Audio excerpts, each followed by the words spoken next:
He's the host of two of the most popular shows on TV, The Bachelor and Bachelorette. Chris joins us right now, and Chris, I'm going to put you on the spot. Which one is more enjoyable to film? Probably The Bachelor. That's our baby, and that's what we started with in the beginning. And I think, women kind of tend to give us better TV overall when it's, one guy, 25 women.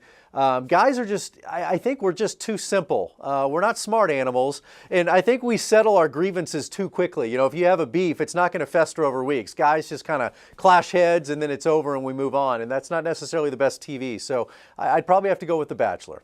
Well, I'm a sucker for The Bachelor. I've enjoyed it each and every season, but let's get right down to it. People see you as the relationship guru now. What advice do you have for us? And tell us about your partnership.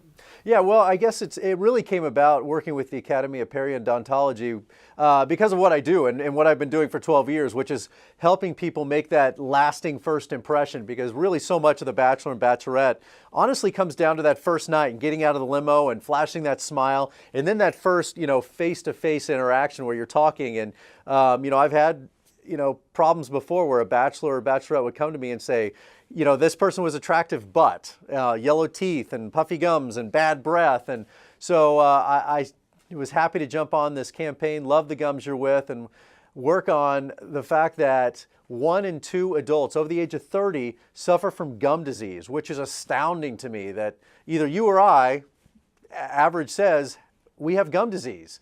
And we're not doing enough to deal with it. And it's very simple stuff, whether it's, brushing twice a day, you need to floss, see your dentist. And so the good news is it's preventable. In many cases, it's reversible. Well, Chris, that is certainly good news. And so is Don Pablo being off the show, because I couldn't stand hearing, "It's okay, it's okay." It's okay, yeah. Juan Pablo's catchphrase, "It's okay." I think if the girls heard that one more time, they were going to strangle him. Like, it's not okay. This is my life. Well, I certainly agree with the girls' assessment on that one. But let's go to the drama. I would think it would be the hardest job in hosting is the after the rose ceremony. That's hard.